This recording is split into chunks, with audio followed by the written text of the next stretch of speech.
এতক্ষণ আমরা কি করলাম? এতক্ষণ আমরা করলাম হচ্ছে ঢাকা বোর্ড 2025 এর সৃজনশীলগুলো সলিউশন করলাম। এখন আমরা সলিউশন করব কি ঢাকা বোর্ড 2025-এর এমসিকিউ সলিউশন করব। ঠিক আছে? তাহলে এখন আমরা সেই অনুপাতে প্রথম এমসিকিউটা দেখি। প্রথম এমসিকিউটা কি? প্রথম এমসিকিউটা 1 অ্যাটোমিটার আসলে কত মিটার? তাহলে 1 অ্যাটোমিটার হচ্ছে 10 to the power minus 18 meter. 1 attometer হচ্ছে কি 10 to the power minus 18 meter. এটা হচ্ছে মুখস্থ।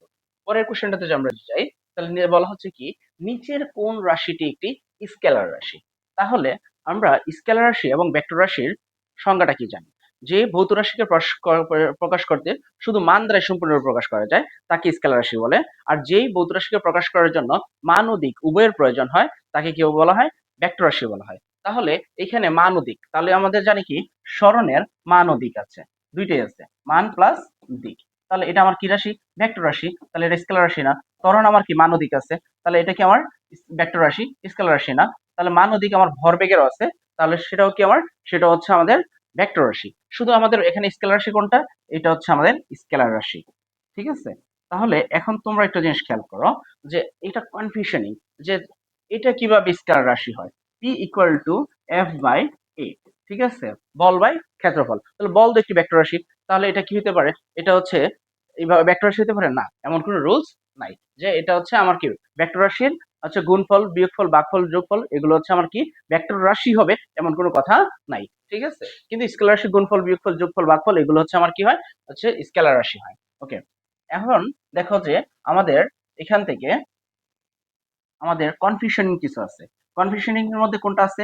এক নাম্বারে কি আছে? এক নাম্বার কাজ। কাজ যদিও তোমার কাছে মনে হয় যে এটা হচ্ছে আমার কি এটা ভেক্টর রাশি, কিন্তু এটা ভেক্টর রাশি না, এটা হচ্ছে আমার কি স্কেলার রাশি। দুই নাম্বার আছে হচ্ছে আমাদের কি চাপ। চাপ এটা হচ্ছে আমার কি স্কেলার রাশি। তিন নাম্বার আছে হচ্ছে আমার কি, তিন নাম্বার আছে হচ্ছে আমার ক্ষমতা। ক্ষমতা হচ্ছে আমার কি রাশি? একটা স্কেলার রাশি, মানে ক্ষমতা সব। ঠিক আছে? তারপরে আসে হচ্ছে আমাদের 3 নাম্বার কোশ্চেন। একটি নির্দিষ্ট দৈর্ঘ্যের, এটা হচ্ছে র হবে, একটি নির্দিষ্ট দৈর্ঘ্যের কোন পরিবাহীর কে ধীরে ধীরে টেনে এর দৈর্ঘ্য দ্বিগুণ করা ফলে তারটি আপেক্ষিক রোধ হবে পূর্বের তুলনায়। মানে আগে এবং পরের কথা বলা হয়েছে, যে আগে আপেক্ষিক রোধ যা ছিল এটা যদি টেনে যদি দ্বিগুণ করা হয় তাহলে কি আপেক্ষিক রোধের কোনো পরিবর্তন হবে কি না? তাহলে আমরা আপেক্ষিক রোধের সূত্রটা কি জানি? Rho equal to R R A by L. Rho equal to R A by L. কিন্তু আমরা এটা জানি যে এখানে আমার দৈর্ঘ্য দ্বিগুণ করো তিন গুণ করো, তাহলে আপেক্ষিক রোধের কোনো পরিবর্তন হয় না। তাহলে এখানে কি হবে? যে আমার আপেক্ষিক রোধ আগে যা ছিল এখনো কি হবে? তাই থাকবে। তাহলে হচ্ছে আমার কি আপেক্ষিক রোধ এখানে কি হবে? সমান হবে। পরের কোশ্চেনটাতে যে আমরা যে শক্তি ব্যয় করি তার কত ভাগ নবায়নযোগ্য শক্তি? তাহলে এটা আমাদের বইয়ের মধ্যে আছে জলবিদ্যুতের প্রথম লাইনটাই। ঠিক আছে? যে আমাদের কত, 1/5 মানে 1/5। ঠিক আছে? তারপরে সে হচ্ছে কম্পিউটার ব্যবহারে স্ক্রিনটি চোখ হতে কত দূরে রাখা স্বাস্থ্যসম্মত? এটা হচ্ছে 50 থেকে 60 সেন্টিমিটার হচ্ছে রাখা স্বাস্থ্যসম্মত। এজন্য যে সারা দিনই কম্পিউটার দেখবা, সারাদিন এই মুভি গান শুনবা, তাহলে যে খুব স্বাস্থ্যসম্মত হবে তা না। স্বাস্থ্যসম্মত বলতে হচ্ছে যে জিনিস হচ্ছে অতিরিক্ত না, অতিরিক্ত ভালো ভালো না। ঠিক আছে? তাহলে আমরা এটার দোহাই দিয়ে আবার হচ্ছে সারাদিন হচ্ছে টিভি কম্পিউটার এগুলো দেখবো না। ঠিক আছে? এরপর আসে হচ্ছে 1 জুল তাপ কত ক্যালোরি? 1 জুল তাপ কত ক্যালোরি? দেখো আমরা জানি এক calorie, 1 calorie equal to 4.2 joule. আমরা জানি তাপের তাপের একক কি? তাপের একক জুল। তাহলে ক্যালোরি কি? স্বাস্থ্য বিজ্ঞানে হচ্ছে আমার তাপের মানে স্বাস্থ্য বিজ্ঞান হচ্ছে তাপের একক হচ্ছে আমার কি ক্যালোরি। তাহলে 1 ক্যালোরি হচ্ছে 4.2 জুল। বা আমরা যদি এখান থেকে বলি যে 1 জুল ইকুয়াল টু 1/4.2 ক্যালোরি, তাহলে এটা আসবে হচ্ছে রেজাল্ট আসবে 0.24 ক্যালোরি। ঠিক আছে?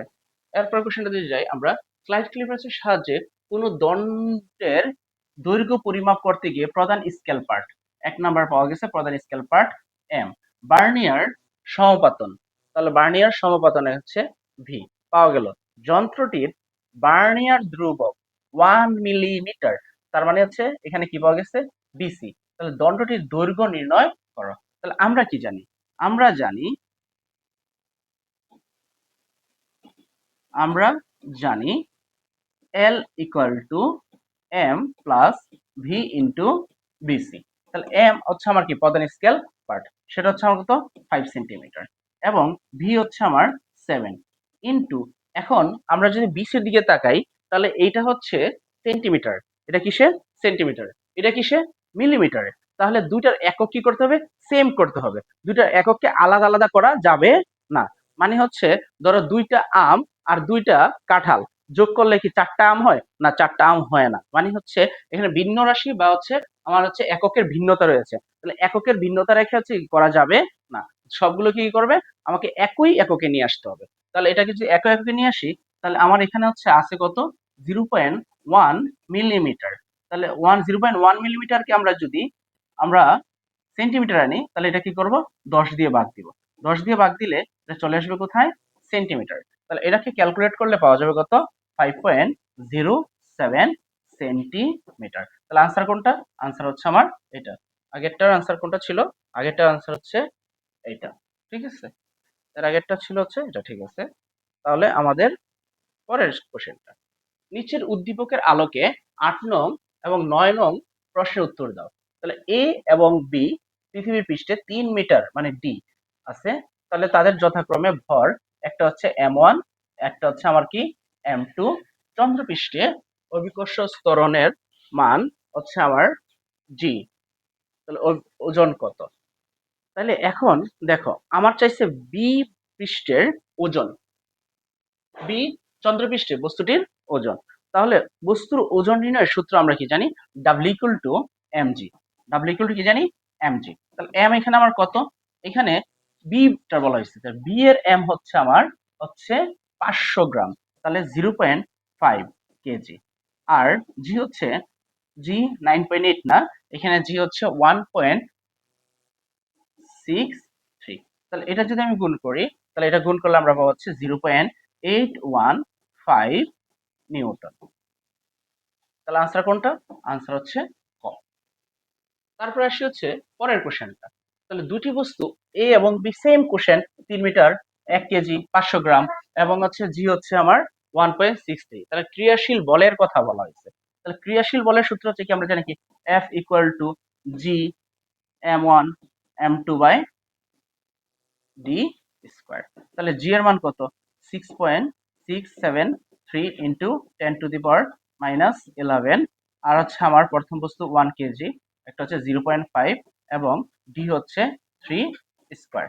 তাহলে আমরা এটা যদি ক্যালকুলেট করি আমরা এখানে একটা টেকনিক ইউজ করতে পারি।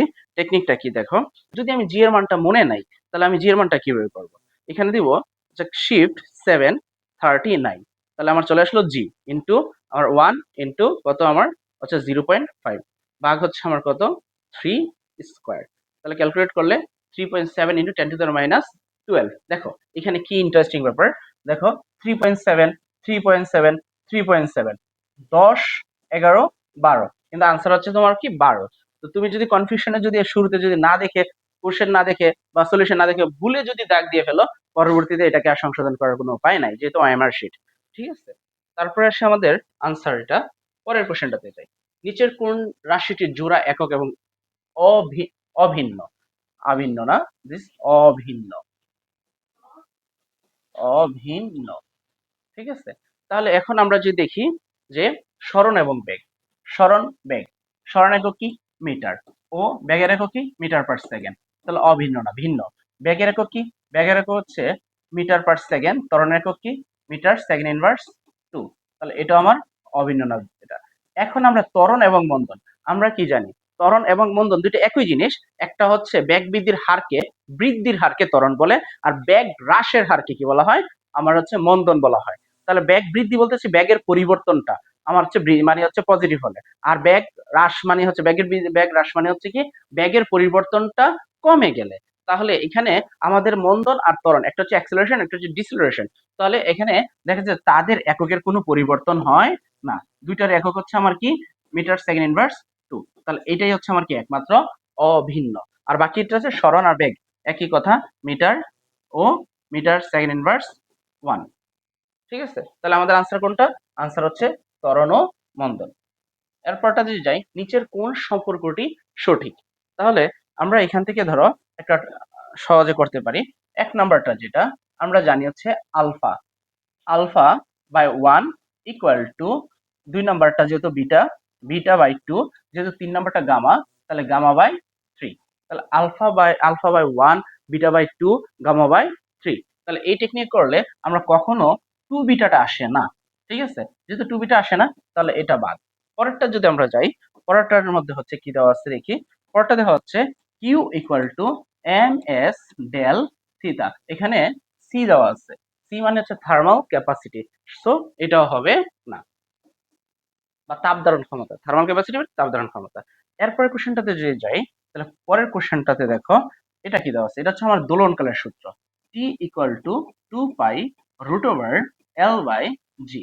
তাহলে আমরা একটা কাজ করি, বর্গ করে দিই উভয় পক্ষকে, তাহলে 2 pi root over L by G square.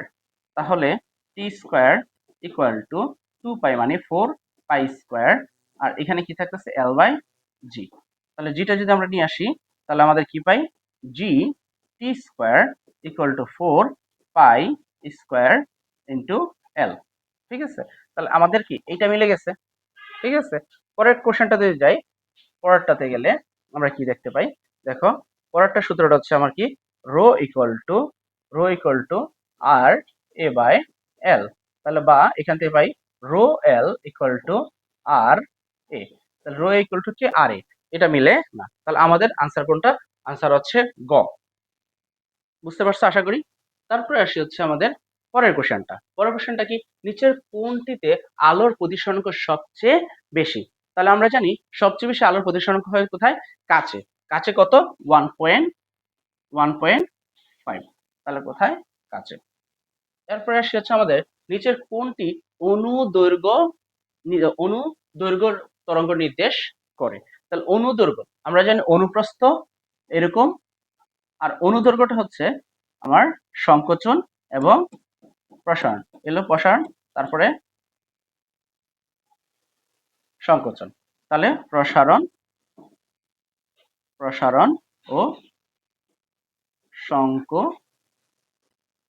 তাহলে প্রসারণ এবং সংকোচন হচ্ছে আমার কি, অনুদৈর্ঘ্য। তাহলে এটা আনসার কোনটা হবে, তাহলে আনসার হবে হচ্ছে শব্দ তরঙ্গ। শব্দ তরঙ্গ কি আমার অনুদৈর্ঘ্য তরঙ্গের উদাহরণ হবে এখানে। কারণ হচ্ছে পানি কিসে চলে, পানি হচ্ছে আমার অনুপ্রস্থ, পানি অনুপ্রস্থ। বেতার কি, বেতার অনুপ্রস্থ।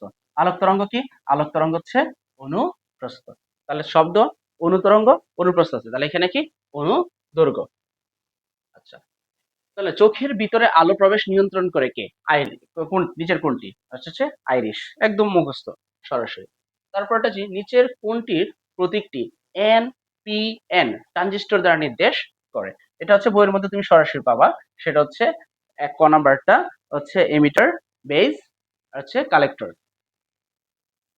পরেরটাতে যদি যাই, তাহলে তরঙ্গস্থিত দুটি সমদশা সম্পন্ন কণার সর্বনিম্ন দূরত্ব কত? তাহলে তরঙ্গস্থিত দুটি কণার সর্বনিম্ন দূরত্ব আমরা যদি দেখি, তাহলে এখান থেকে দেখো এই, তাহলে এইখান থেকে চূড়া থেকে এই চূড়া পর্যন্ত 1 ল্যামডা। তাহলে এখানে দুটি সমদশা সম্পন্ন কণার সর্বনিম্ন দূরত্ব হচ্ছে আমার কত, ল্যামডা হবে আনসার। কি হবে, ল্যামডা। পরেরটাতে যদি যাই, তাহলে দেখো সমতল আয়নার সৃষ্ট বিম্ব কি আমার অসৎ, অসৎ মানে হচ্ছে অবাস্তব, অসৎ মানে হচ্ছে অবাস্তব, অবাস্তব। তাহলে এখান দেখো সমতল আয়না কি, সমতল আয়না হচ্ছে আমরা বাড়িতে যে আয়নাটা দেখি সেই আয়নাটা হচ্ছে সমতল আয়না। তো সমতল আয়নার মধ্যে তুমি কি দেখো, নিজেকে যখন আয়নার সামনে দেখো তখন উল্টে দেখো না, উল্টে দেখো না, তখন কি দেখো, সোজাই দেখো। এবং তুমি হচ্ছে যেমন আছো তেমনই দেখো, তুমি যদি মোটা থাকো মোটাই দেখো, তুমি যদি শুকনা থাকো শুকনাই দেখো। তাহলে অবাস্তব ও কি হবে, ও সোজা হবে, অবাস্তব ও সোজা। তাহলে আনসার এখানে কি, সোজা। তাহলে আমার আনসার কি, 1। তারপরে দেখো এখানে এই অঙ্কটা খুব ইন্টারেস্টিং একটা অঙ্ক। তাহলে দেখো এই অঙ্কটা দেখা যাচ্ছে অনেকে কনফিউশনে পড়ে যায়, যে অঙ্কটা আসলে দেখা যাচ্ছে সলিউশন করতে পারে না। আচ্ছা, নিরাপদ পানির ঘনত্ব আমার হচ্ছে কত দেওয়া আছে, 1000 কেজি/মিটার কিউব, এবং তোমার দেহের ঘনত্ব দেওয়া আছে 985 কেজি/মিটার কিউব হলে ওই পানিতে সাঁতার কাটার সময় তোমার শরীরের কত শতাংশ কি করবে, ভাসবে। তাহলে এটাকে করার জন্য শর্টকাটে করতে হবে, ব্রিফলি করে অনেক বড় করে করা যাবে না, যেহেতু আমাদের সময় আমাদেরকে বাঁচাতে হবে। আমরা আজকে আমার ভিডিও রেকর্ড করার পর দেখবো যে আমরা কত মানে হচ্ছে সময়ের মধ্যে এটা সলিউশন করতে পারছি প্লাস তোমাদেরকে বুঝাইতে পারছি। ঠিক আছে, আমরা চেষ্টা করব 30 মিনিটের মধ্যে বা 25 মিনিটের মধ্যে এই জিনিসটাকে সমাধান করে। ঠিক আছে, তাহলে এখন দেখো নিরাপদ পানির ঘনত্ব এবং হচ্ছে তোমার দেহের ঘনত্ব। তাহলে আমরা এখানে হচ্ছে ব্যক্তি 985 ভাগ হচ্ছে আমার 1000 দিয়ে ভাগ দিলাম। তাহলে হচ্ছে তোমার ঘনত্ব ভাগ হচ্ছে পানির ঘনত্ব। তাহলে কত থাকে, 985 ভাগ হচ্ছে আমাদের 1000। ঠিক আছে, তাহলে আমাদের এখানে কত আসতেছে, আসতেছে 0.985। ঠিক আছে, আচ্ছা 0.985 পেলাম। এখন আমার শতাংশ চাইছে, তাহলে আমি কি করবো, এটাকে 100 দিয়ে গুণ দিব, ইন্টু 100। তাহলে আমার কত আসলো, 98.5 আসলো। আচ্ছা, এই 98.5 এটা কি, এটা হচ্ছে আমাদের ডুবে ডুবা অংশ, ডুবা অংশ মানে কত শতাংশ ডুবে আছে, 98.5 অংশ হচ্ছে ডুবে আছে। তাহলে বেশি আছে,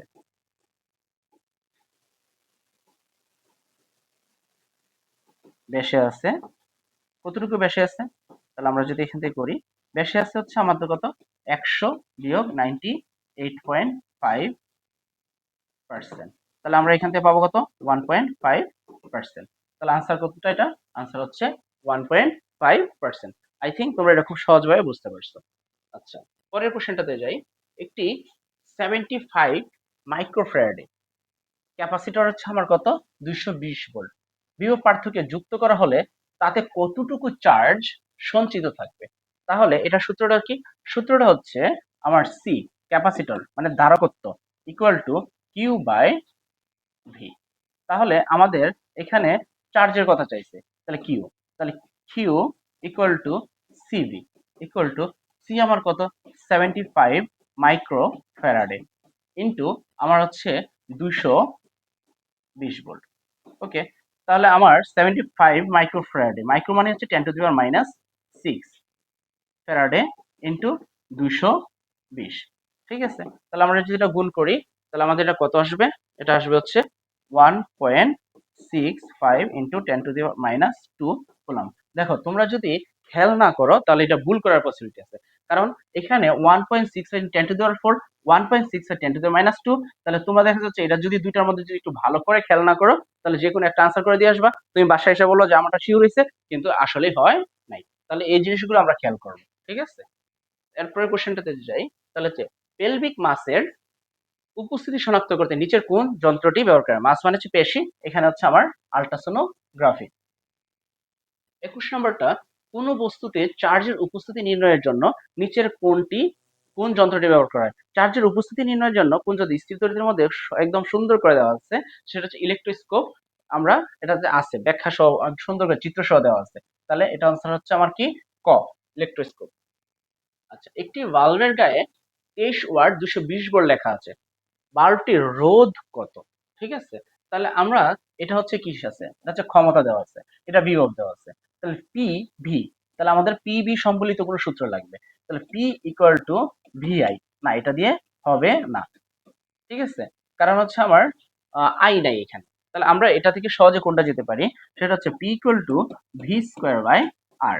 তাহলে আমাদের আর চাইছে, তাহলে R equal to V square by টি।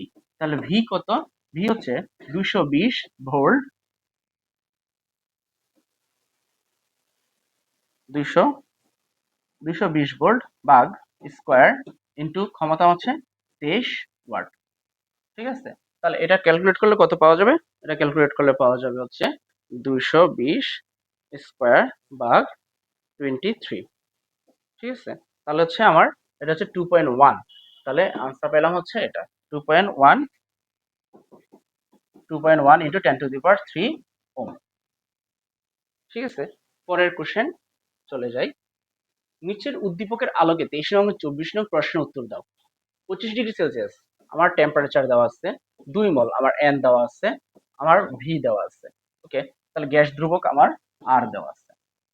ঠিক আছে, তাহলে উদ্দীপকে পদার্থটির আয়তন প্রসারণ সহগ নির্ণয় করো। তাহলে আয়তন প্রসারণ সহগের একটা সূত্র আমাদের বইয়ে সরাসরি দেওয়া আছে, আমাদের হচ্ছে গামা, এটা বইয়ের মধ্যে বি দেওয়া, আমরা গামা ইউজ করলাম, গামা ইকুয়াল টু 1/T। ঠিক আছে, তাহলে আমরা জানি এখানে কি পরম তাপমাত্রার বিপরীত, তাপমাত্রা যদি পরম হয় তাহলে বিপরীত, এইভাবে আমরা দেখতেছি কি তাপমাত্রার বিপরীত হচ্ছে কি আমার ব্যস্তানুপাতিক হচ্ছে আমার আয়তন প্রসারণ সহগ। আর এর মান, এটার মান তো কখনোই এটা না, এর মান হচ্ছে একক হচ্ছে আমার হচ্ছে কেলভিন ইনভার্স 1। তাহলে এটা আনসার হচ্ছে এটা এবং এটা, তাহলে 1 আর 3, তাহলে 1 আর 3 হচ্ছে আমার খ আনসার। আচ্ছা, পরেরটাতে যে আমরা সেম, এখানে কি কি দেওয়া আছে, টেম্পারেচার দেওয়া আছে, এন দেওয়া আছে, আমার ভি দেওয়া আছে, ঠিক আছে, সার্বজনীন ধ্রুবক আর দেওয়া আছে। তাহলে আমাদের কিন্তু উদ্দীপকে গ্যাসীয় পদার্থের চাপ নির্ণয় করতে বলছে, তাহলে P V equal to N R T. তাহলে এখান থেকে P equal to N R T by V. তাহলে এন আমার কত 2, আর আমার কত 8.314, টি আমার কত, টি হচ্ছে আমার 273 যোগ 25। ঠিক আছে, আর আচ্ছা দেখো, আয়তন, আয়তন 200, এটা কিসে আছে সেন্টিমিটার আছে, সেন্টিমিটারে রাখা যাবে না, তো কিসে দিতে হবে মিটারে নিতে হবে। তাহলে মিটারে নেওয়ার জন্য একটু সহজ ভাবে আমরা জানি সেন্টিমিটার থেকে মিটার যাওয়ার জন্য কি 100 দিয়ে ভাগ, তার কিন্তু এটা হচ্ছে ঘন মিটারে যেতে হবে, তার জন্য আমরা কি করব এটাকে 1000 দিয়ে ভাগ দিব। তাহলে এই যদি 1000 দিয়ে ভাগ দেই, তাহলে এটার রেজাল্ট আসবে হচ্ছে আমার কত 2.45 into 10 to the power 2 ATM। তাহলে আনসার কত, আনসার হচ্ছে আমাদের খ। ঠিক আছে, পরের কোশ্চেনটাতে যদি যাই, দেখো তোমাদের কাছে একটু কনফিউশন আসছে, আনসারটা মিলে যেতে পারে, কিন্তু এটা মিললেও কিন্তু এই জায়গায় কিন্তু মিলবে না, কারণ এটা তোমরা খেয়াল করবা যে তুমি দেখবা যে 2.7, কিন্তু এটা আমার আনসার করে 2 আসে, তো তুমি 1 দিবা, দেখা যাবে অঙ্ক ভুল হয়ে যাবে বা অবজেক্টিভ ভুল হয়ে যাবে। পরের কোশ্চেনটা দিই, তড়িৎবাহী তারের প্রবাহকে কাজে লাগিয়ে নিচের কোন যন্ত্রের দিকে তড়িৎ মোটর তৈরি করা হয়। এই ছিল আমাদের হচ্ছে ঢাকা বোর্ড 2025-এর অবজেক্টিভ।